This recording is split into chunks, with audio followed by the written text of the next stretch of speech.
markets ride a seesaw, which funds help you keep your balance? That's the big question that investors keep wondering.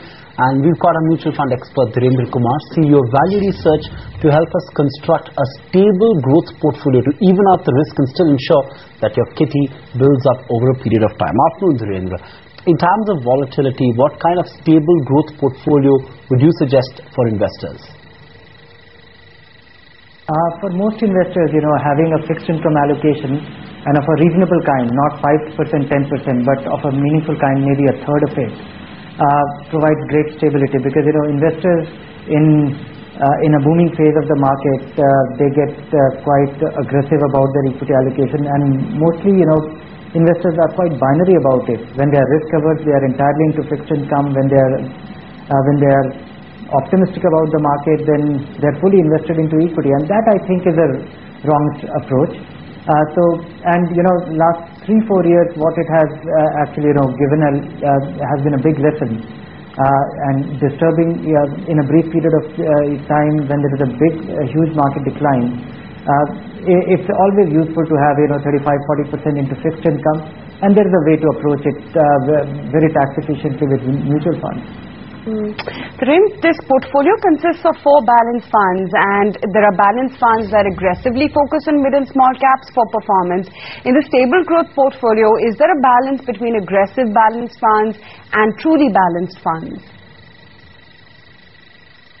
Yes, ideally, it should be the equity allocation of the balanced fund. The primary reason why the portfolio is built entirely with balanced fund is because they prove to be the most efficient, tax efficient, at the same time low maintenance portfolio, because investors don't have to worry about rebalancing, because equity goes up by 10%.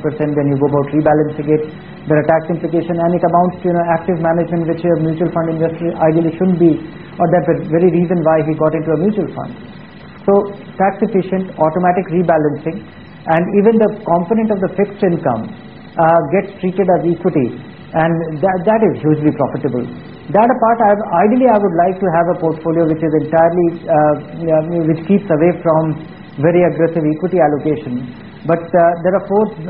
This portfolio is built with 4 of them, and I think only one fund, the HDFC Prudence, which has a compelling performance but a disappointing downside protection as a balanced fund, or what investors tend to expect from a balanced fund.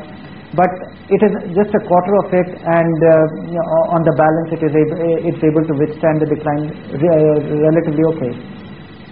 Let's also take in some viewer queries. The first one coming in is from Sunil Varghese. He says he's looking to invest 60,000 rupees from a tax benefit point of view, and he wants to know which one among the quantum tax saving, ICICI Prudential tax plan, and Canada Robeco equity tax saver will be a good choice. What would you advise, Dhirendra? I would say both funds are good, and if I have to choose one, I would go for Canada Robeco equity tax saver. But ICICI Prudential tax saver is also a good fund. The third fund, another fund which comes to my mind, which I like purely for its low cost, even though it has a limited history, which is Quantum Tax Saver.